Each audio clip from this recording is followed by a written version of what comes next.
Assalamualaikum warahmatullahi wabarakatuh. Selamat pagi dan salam sejahtera bagi kita semua.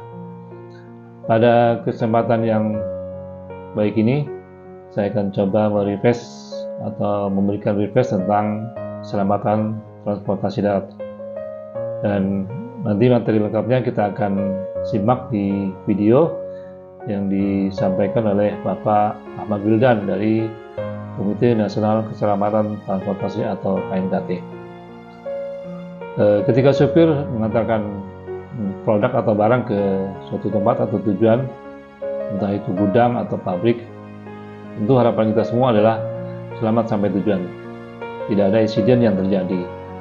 Karena dalam etos bekerja, budaya selamat harus selalu kita terapkan. Apa itu budaya selamat?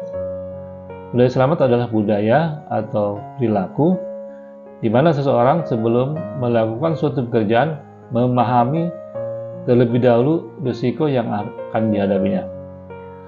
Oleh sebab itu dia harus punya pengetahuan dan keterampilan yang cukup agar bisa mengendalikan semua risiko tersebut melalui pelatihan safety riding atau pengemudi berkeselamatan. Kaitan dengan budaya selamat adalah keselamatan, yang artinya terhindarnya seseorang dari kecelakaan. Kecelakaan itu apa? Ada 3 poin penting agar kita terhindar dari kecelakaan. Yang pertama adalah kejujuran. Misal, supir ngantuk, maka dia harus istirahat. Atau mekanik tahu ada kerusakan pada mobil, tapi dibiarkan saja, maka itu bisa menimbulkan insiden. Kemudian yang kedua adalah disiplin. Misal cek kendaraan sebelum berangkat atau supir melakukan preventif checklist apakah kendaraan layak jalan atau tidak. Dan yang ketiga adalah keterampilan atau kompetensi. Jadi supir punya kemampuan kompetensi ini bisa dipelajari melalui training. Oke, untuk lengkapnya mari kita simak.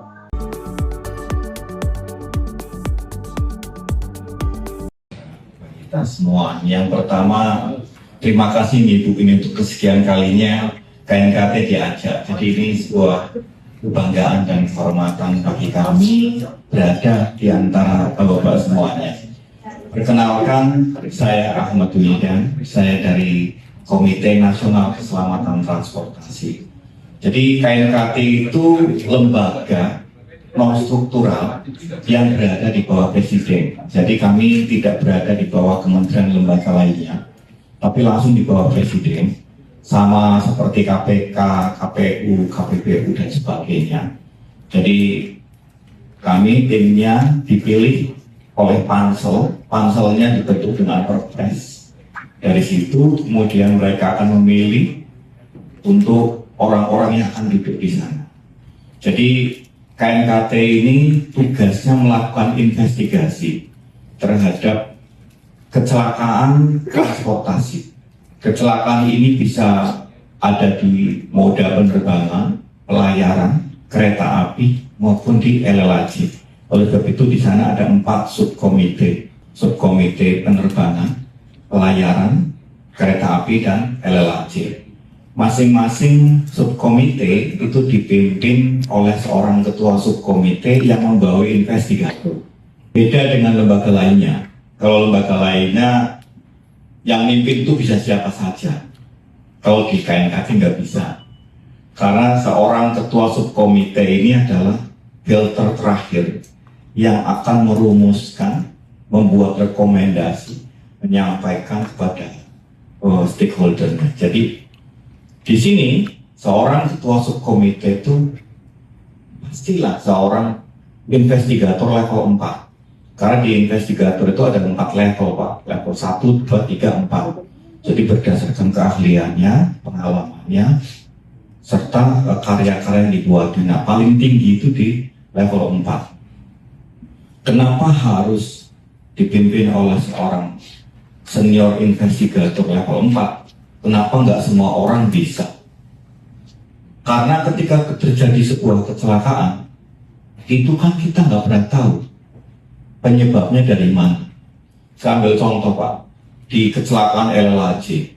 Investigator KNKT itu macam-macam. Ada yang berbasis seorang insinyur sipil jalan, ada orang yang ahli engineering di otomotif, ada pengemudi profesional, ada dokter, ada psikolog, macam-macam Pak. Ada ahli hukum, ada manajemen dan sebagainya. Pada saat terjadi kecelakaan, paling nggak diturunkan 2 orang atau 3 orang ke sana. Maka orang itu akan bekerja sesuai dengan disiplin ilmunya. Orang yang sipil jalan, dia hanya akan melihat jalannya ada masalah enggak. Seorang ahli otomotif, dia hanya akan melihat otomotif kendaraannya rusak apa masalah. Seorang pengemudi profesional, dia hanya akan melihat, memperhatikan ini mengemudinya benar atau enggak. Ketika salah satu kemudian mendeklar, lah ini bahaya. Karena nggak ada kecelakaan yang disebabkan oleh satu masalah itu aja. Jalan aja, kendaraan aja, atau pengemudinya saja. Enggak. Semuanya akan saling terkait. Oleh sebab itu, seorang investigator level 4, seorang ketua subkomite LLAJ harus memahami satu Pak, dengan baik mengenai geometrik jalan. Dia harus paham teknik dan regulasinya. Karena nanti urusannya dengan regulasi. Masalahnya di mana dan sebagainya. Memahami dengan baik teknik dan regulasi terkait dengan otomotif. Mulai dari UN Regulation, Undang-Undang 22, PP 55, PM dan sebagainya. Dia harus paham. Bagaimana uji tipe, bagaimana uji berkala dan sebagainya. Apa itu NCAP dan sebagainya. Seorang investigator level 4, dia harus mampu mengemudi bus, truk, trailer, dump truck, sepeda motor, mobil, semua harus bisa.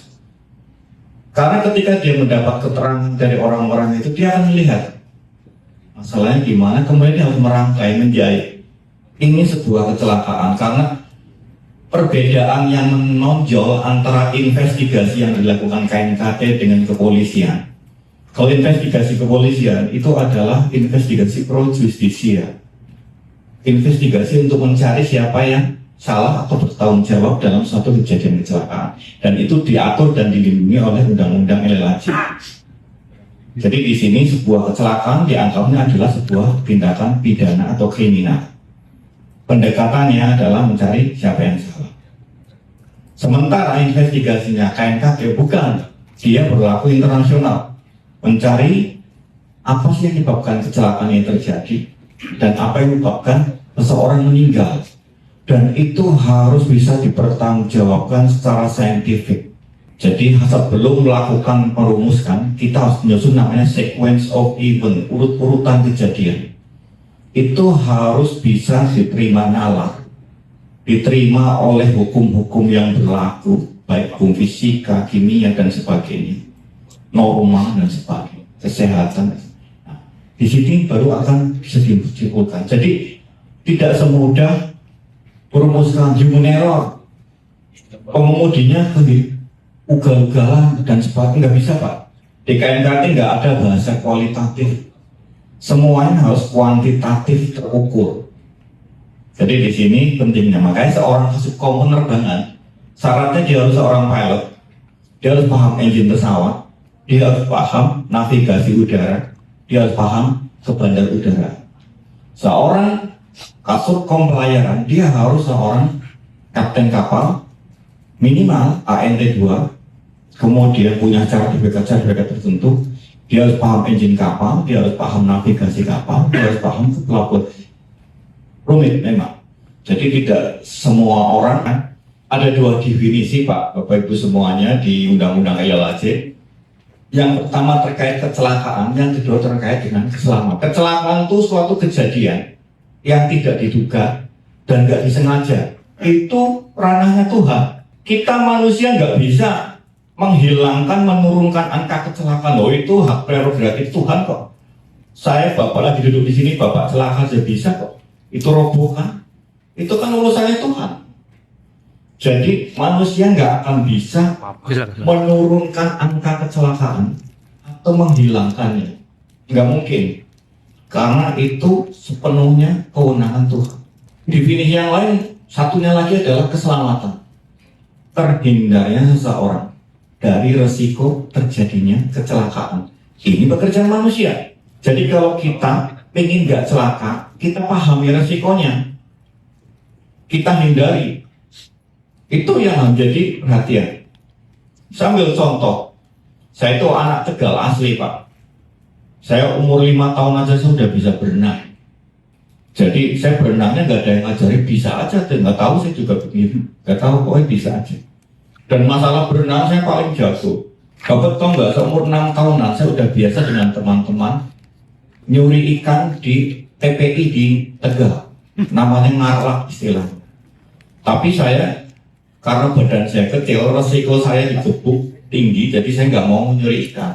Saya dengan satu teman saya lagi, namanya Arif, dia itu badannya, saya udah badannya kurus, dia lebih kurus lagi. Udah itu wajahnya memelas lagi. Kalau udah 4, saya naikkan gerobak, jual, dapat 4 balok es batu, itu. Berarti saya itu udah terbiasa renang. Dari umur 5 tahun sudah bisa. Tapi saya umur 55 sekarang suruh berenang, ya ntar dulu saya hampir mati kok pernah karena berenang. Saya jadi waspada, saya punya budaya selamat. Pertama gini Pak, saya pernah waktu itu nyeberangi Sungai Ketiwo. Dari atas kelihatannya arusnya tenang. Karena pengetahuan saya nggak cukup, saya berenang nggak taunya di dalam arusnya deras banget Pak. Begitu saya ke tengah, saya ke bawah arus sana, ke laut Pak. Udah, pikir saya mati, saya ini udah ke bawah laut besar sana, ombak, nggak ada pegangan apa-apa. Tapi saya diselamatkan. Ada nelayan yang masang pancing rawe. Bapak tahu kan pancing rawe? Dibentang ratusan pancing. Selamat, saya selamat, tapi saya kan kepancing semua badan saya. Waduh, sakitnya minta ampun. Dibawa ke dokter, saya dioperasi kok satu-satu. Tobat saya itu. Habis itu saya kalau mau berenang nggak pasang main terjun. Kelihatannya tenang, tapi jangan nanti saya ngelempar bat kayu dulu. Coba dia seperti apa. Kalau dia diem berarti nggak ada arus. Begitu dia ini, itu berarti deras. Saya pernah hampir meninggal di sana. Pernah juga saya nyeberangi ada mercusuar dari hijau ke merah karena saya pengen nonton motocross gratis, nggak bayar. Jadi saya nyebrang dari merah ke hijau. Nyebrangnya bisa. Begitu mau naik mercusuar, kok lautnya jadi merah ya? Nggak taunya dari kaki saya robek semua. Saya nggak ngerti bahwa di dalam bawah itu karang tajam. Waduh, saya keluar langsung diikat pakai ini, dibawa orang naik sepeda motor bawa ke rumah sakit. Dijahit banyak banget saya. Saya pernah pikniknya SD itu kelas 5 ke Tawangmangu, sampai di Tawangmangu jam 3 pagi. Habis sholat subuh, saya lihat kolam renangnya bagus banget. Nyemplung saya Pak, belum keram saya, plung gelap itu, tenggelam. Anak kecil gitu kan, bunuh telah tolong orang. Sekarang saya kalau mau berenang, kan dulu temperaturnya kira-kira sama aku nggak suhunya. Itulah budaya selamat. Saya sudah berenang lebih dari 40 tahun. Bukan berarti serta-merta kemudian saya bisa berenang semuanya. Ya enggak dulu. Karena saya tahu di situ ada resiko yang bisa akan mencelakakan nyawa saya. Inilah yang disebut dengan keselamatan. Jadi para pengemudi biasanya sukanya ngeyel Pak. Saya udah 20 tahun mengemudi, ya kan? 20 tahun mau belajarnya pakai sistem analog ya. Sekarang mobil sekarang digital. Cuma kan kadang kalau pengemudi keminter, karena sudah merasa 20-30 tahun mengemudi. Nah ini hati-hati. Keselamatan adalah terhindarnya seorang dari resiko terjadinya kecelakaan. Jadi di sini Bapak Ibu harus bisa bedain antara safety driving dan defensive driving. Karena sering dengar istilah ini. Saya pernah ikut pelatihan defensive driving. Begitu saya lihat, diajarin ngedrift segala. Bukan Pak, ini mau ngajarin jadi pembalap. Saya bilang, Bapak nggak paham defensive driving. Defensive driving adalah teknik mengemudi agar pengemudi bisa memahami gerakan pengguna jalan lain dan aturan lalu lintas yang ada. Ketika memasuki bundaran yang diberi prioritas, orang yang akan masuk atau yang ada di dalam bundaran, itu defensive driving. Ketika dari jalan minor mau masuk ke jalan mayor, apakah saya langsung masuk atau nunggu dulu? Siapa yang diberi prioritas? Saya atau yang di jalan mayor? Itu defensive driving. Kapan saya akan menyalip? Bagaimana jarak pandang? Apa itu PF time? Perception, Identification, Evaluation, Evolution. Jadi ketika melihat sesuatu, persepsi, diidentifikasi, oh itu rambu, evaluasi apa yang harus saya lakukan, solution tindakan saya harus ngerem, itu waktunya yang diatur oleh ASTO. Yang pertama sistem rem. Sistem rem itu di bus dan truk ada 3 macam. Ada full hydraulic brake, ada air over hydraulic brake, ada full air brake. Kalau full hydraulic brake berarti pakai minyak rem. Kalau air over hydraulic brake kombinasi ada minyak rem, ada tabung angin. Kalau full air brake pakai tabung angin. Jadi di sini ada 2 sistem rem sebenarnya, yaitu hidrolis dan pneumatis. Tapi di hidrolis kita bagi 2, yaitu yang dibantu dengan pneumatis negatif dan pneumatis positif. Maksudnya gini, sebenarnya pada sistem rem hidrolis untuk menekan pedal rem sama pedal kopling itu keras Pak, perlu tekanan 200 kg dan kaki manusia nggak akan mampu. Oleh sebab itu otomotif mempersiapkan namanya tenaga pneumatis.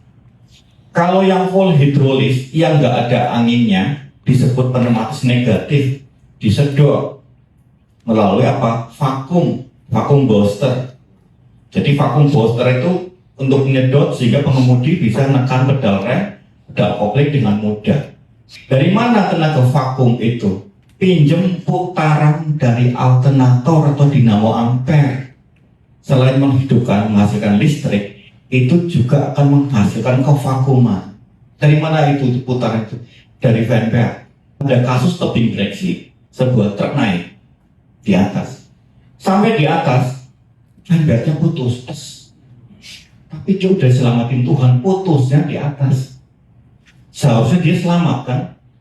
Tapi karena dia nggak paham sistem rem, dia telepon bosnya, Pak, ini fan beltnya putus. Apa yang salah? Udah turun pelan-pelan, nanti beli fan belt di Sleman.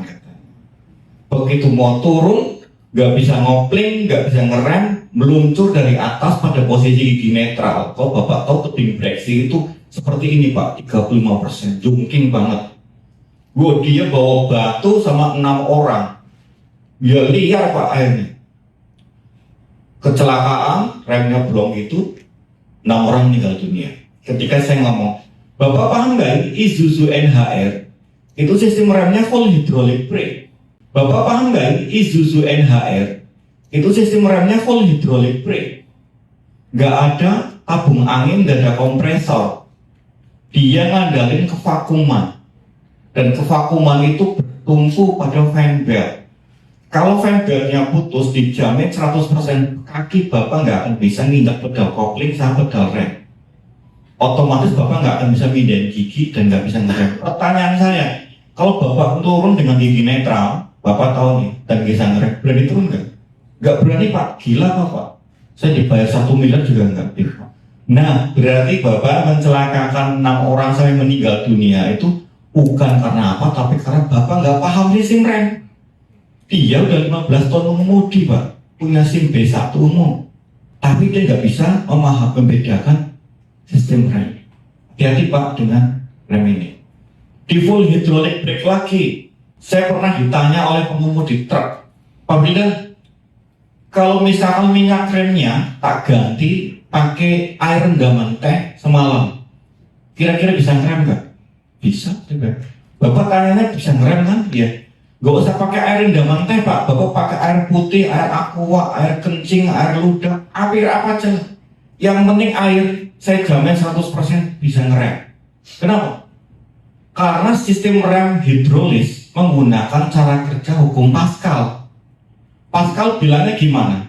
Jika ada benda cair berada dalam ruang tertutup, diberi tekanan eksternal, dia akan diteruskan ke segala arah secara proporsional. Pascal nggak ngomong minyak rem loh.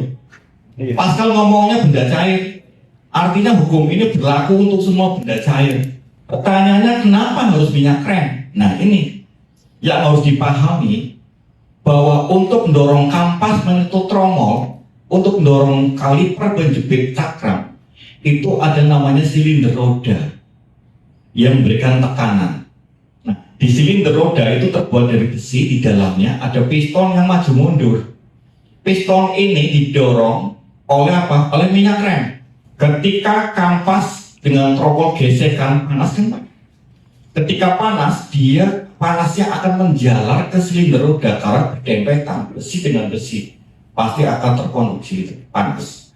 Begitu panas, cairan di dalam silinder roda itu akan meningkat temperaturnya. Pada saat dia meningkat mendidih, muncullah gelembung udara. Ketika gelembungnya makin banyak, maka di dalam silinder roda itu nggak ada lagi minyak rem, adanya kosong gelembung udara tadi. Sehingga mekanik nyebutnya angin palsu, kita nyebutnya vapor lock.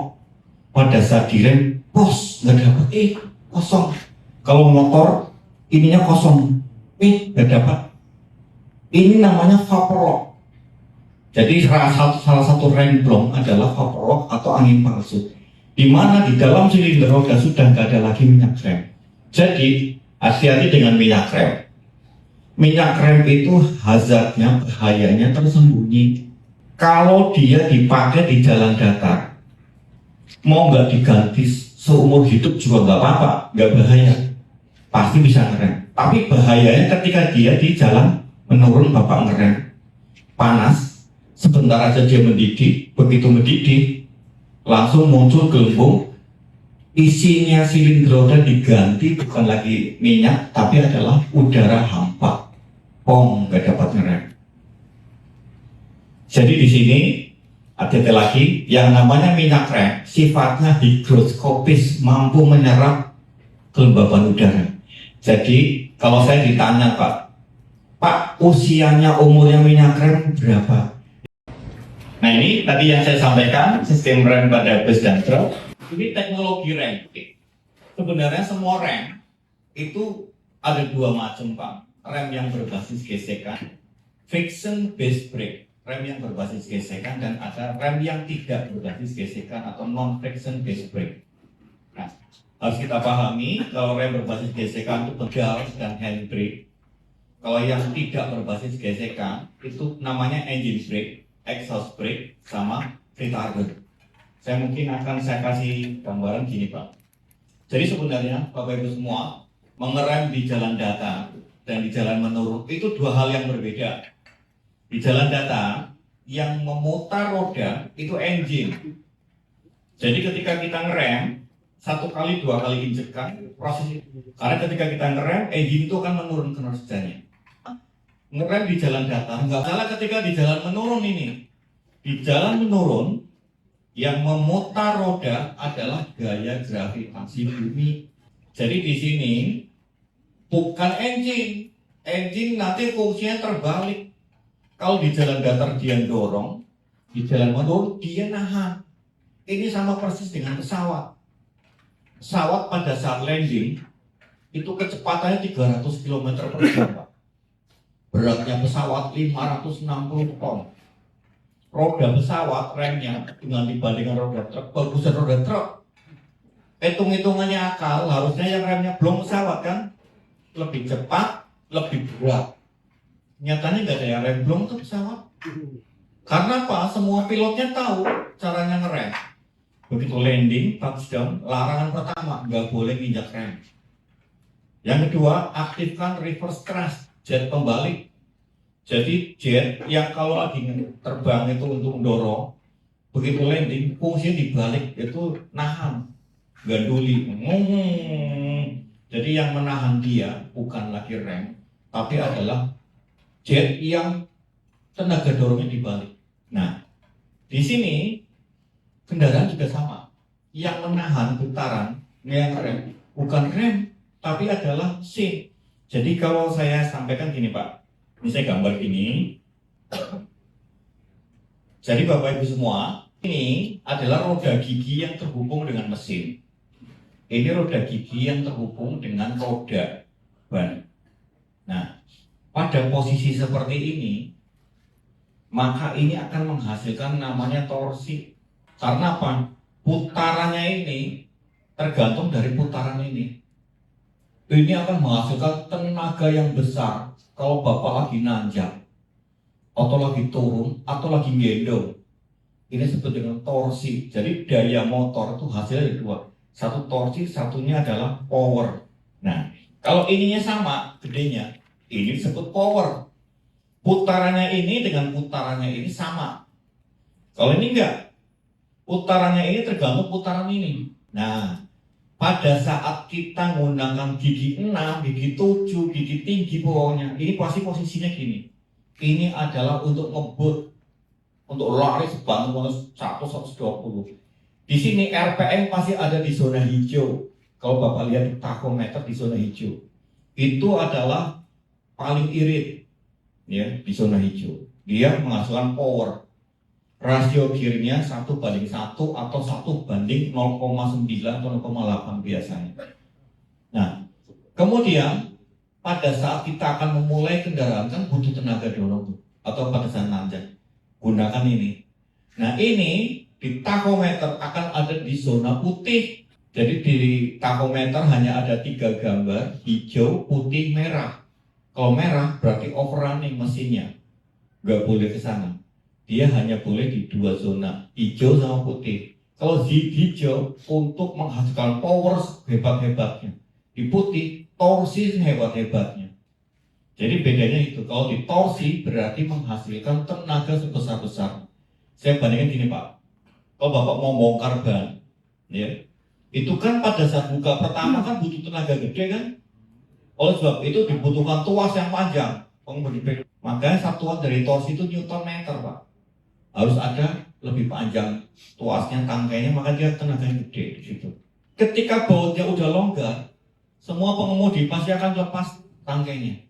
Diganti yang kecil, diputar pakai jari, gitu aja kan. Biar bautnya keluar.